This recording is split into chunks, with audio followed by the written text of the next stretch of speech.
আমলকি একাদশী ব্রতের মাহাত্ম্য। যুধিষ্ঠির বললেন, হে কৃষ্ণ মহাফলদাতা, বিজয়া একাদশীর কথা শুনলাম। এখন ফাল্গুন মাসে কৃষ্ণপক্ষের একাদশী যে নামে বিখ্যাত তা বর্ণনা করুন।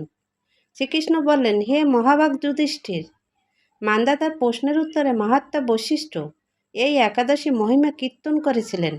আপনার কাছে এখন আমি সেই কথা বলছি। এই একাদশীর নাম আমলকি। বিষ্ণুলোক প্রদানকারী রূপে এই একাদশী বিশেষভাবে মহিমান্বিত। একাদশী দিন আমলকি বৃক্ষে তলে রাত্রি জাগরণ করলে সহস্র গাবিদানের ফল লাভ হয়। হে পাণ্ডুনন্দন, পূর্বে ব্রহ্মার রাত্রিতে দৈনন্দিন প্রলয় উপস্থিত হলে স্থাবর জঙ্গম সহ দেবতা অসুর ও রাক্ষস সব কিছুর বিনাশ হয়। তখন ভগবান সেই কারণ সমুদ্রে অবস্থান করেন। তার মুখপদ্ম থেকে চন্দ্রবর্ণের এক বিন্দু জল ভূমিতে পড়ে।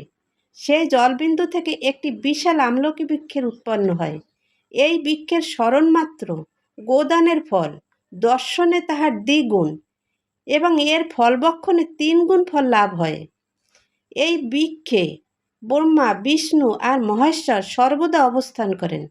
এর প্রতিটি শাখা প্রশাখা ও পাতায় ঋষি দেবতা ও প্রজাপতিগণ বাস করেন।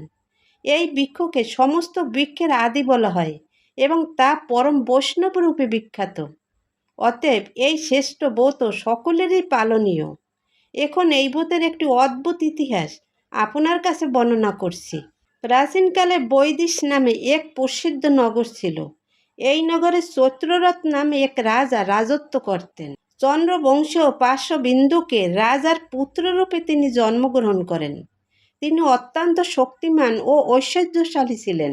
শাস্ত্র জ্ঞানেও তিনি ছিলেন সুনিপুণ। তার রাজ্যের সর্বত্রই মনোরম আনন্দপূর্ণ এক দিব্য পরিবেশ লক্ষ্য করা যেত। প্রজারা ছিলেন বিষ্ণু ভক্তিপরায়ণ। সকলেই একাদশী ব্রত পালন করতেন। তার রাজ্যে কোনো অভাব অমঙ্গল ছিল না। এইভাবে প্রজাদের নিয়ে রাজা চৈত্ররথ সুখে দিন যাপন করতে থাকেন। একসময় ফাল্গুনী শুক্লপক্ষের দ্বাদশীযুক্ত আমলকি একাদশী তিথি সমাগত হওয়ায় রাজ্যের সকলেই এই ব্রত পালনের সংকল্প করলেন। ওই দিন প্রাতঃ স্নানের পর প্রজাদের নিয়ে রাজা ভগবান বিষ্ণুর মন্দিরে যান। সেখানে সুবাসিত জলপূর্ণ কলস, ছত্র, বস্ত্র, পাদুকা, পঞ্চরত্ন ইত্যাদি দিয়ে সাজিয়ে স্থাপন করেন। তারপর ধূপ দীপ দিয়ে যত্ন সহকারে মুনি ঋষিদের দ্বারা শ্রী পরশুরাম মূর্তি সমন্বিত আমলকের পূজা করেন। হে পরশুরাম, হে রেণুকার সুখবর্ধক, হে ধাত্রী, হে পাপ বিনাশিনী আমলকি, তোমাকে প্রণাম। আমার অর্ঘ্য জল গ্রহণ করো। এইভাবে দিনে যথাবিধি পূজা, স্তব, স্তুতি, নৃত্যগীত করে রাজা ভক্তিভরে সেই বিষ্ণু মন্দিরের রাত্রি জাগরণ করেন। এমন সময় দৈবযোগে একটি বেদ সেখানে উপস্থিত হয়। পূজার সামগ্রী সহ বহু ব্যক্তিকে একত্রে রাত্রি জাগরণ করতে দেখে কৌতূহলাক্রান্ত হলো। সে ভাবল, এসব কি ব্যাপার? বিষ্ণু মন্দিরে প্রবেশ করে সে বসে পড়ল।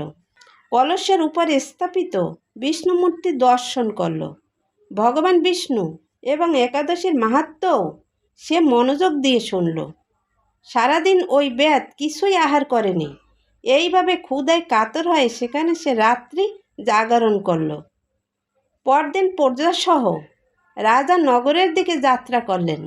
সেই বেদও তার গৃহে ফিরে গেল। এরপর একসময় বেদের মৃত্যু হলো। একাদশীতে রাত্রি জাগরণ ব্রতর প্রভাবে এই বেদ পরবর্তী জন্মে এক রাজ্যের অধীশ্বর রূপে নিযুক্ত হলো। জয়ন্তী নামে এক নগরী ছিল। সেখানে বিদুরথ নামে এক রাজা বাস করতেন। ওই বেদ বিদুরথ রাজার মহাবলী পুত্ররূপে জন্মগ্রহণ করেন। তার নাম হয় বসুরথ। 1,00,000 গ্রামের আধিপত্য তিনি লাভ করলেন। তিনি ছিলেন সূর্যের মতো তেজস্বী, চন্দ্রের মতো কান্তিমান ও পৃথিবীর মতো ক্ষমাশীল। বিভিন্ন সদ্গুণে ভূষিত বসুরথ পরম বিষ্ণুভক্তি পরায়ণ হন। এই মহাদাতা রাজা একবার শিকার করতে গিয়ে পথ ভুলে যান। গভীর জঙ্গলের মধ্যে ক্ষুধায় পীড়িত হয় তিনি ক্লান্তিবশত শুয়ে পড়েন। এমন সময় কতগুলি পর্বত নিবাসী রাজার কাছে এসে নানাভাবে উৎপীড়ন করতে থাকে। রাজাকে তার শত্রু মনে করে তারা তাকে হত্যা করতে চেষ্টা করে। পূর্বে ওই রাজা আমাদের পিতা মাতা পুত্র পৌত্র সবাইকে মেরে ফেলেছে, আমাদের গৃহ ছাড়া করেছে। এই রকম বলতে বলতে রাজাকে হত্যা করতে উদ্যত হয়। তারা বিভিন্ন অস্ত্রশস্ত্রে তাকে আঘাত করতে থাকে, কিন্তু আশ্চর্যের বিষয় তাদের সকল প্রচেষ্টা ব্যর্থ হয়। রাজার কোনো ক্ষতিই তার সাধন করতে পারেনি। তখন রাজার শরীর থেকে নানা অলঙ্কারে বিভূষিতা এক পরমা সুন্দরী স্ত্রী মূর্তি আবির্ভূত হন। মহাশক্তি ধারিণী ওই নারী অল্প সময়ের মধ্যেই সকল পাপীকে নিধন করল। রাজার নিদ্রা ভঙ্গ হল। এই ভয়ানক হত্যাকাণ্ড দেখে রাজা অত্যন্ত বিস্মিত হলেন। তিনি বলতে লাগলেন, আহা, আমার শত্রুদের হত্যা করে কে আমার প্রাণ রক্ষা করল? এমন কৃপালু কে? আমি তার প্রতি আমার কৃতজ্ঞতা প্রকাশ করছি। এমন সময় দৈববাণী হল, ভগবান কেশব ব্যতীত শরণাগতকে রক্ষা করবার আর কে আছে? তিনি শরণাগত পালক। দৈববাণী শুনে তিনি ভক্তিযুক্ত চিত্তে গৃহে ফিরে এলেন। তারপর প্রজাসহ মহাসুখে ইন্দ্রের মতো নিষ্কণ্ঠক রাজ্য ভোগ করতে লাগলেন। বশিষ্ঠ বললেন, হে রাজন, যে মানুষ এই পরম উত্তম আমলকি একাদশী ব্রত পালন করেন তিনি নিঃসন্দেহে বিষ্ণু লোক প্রাপ্ত হন। হরে কৃষ্ণ, রাধে রাধে।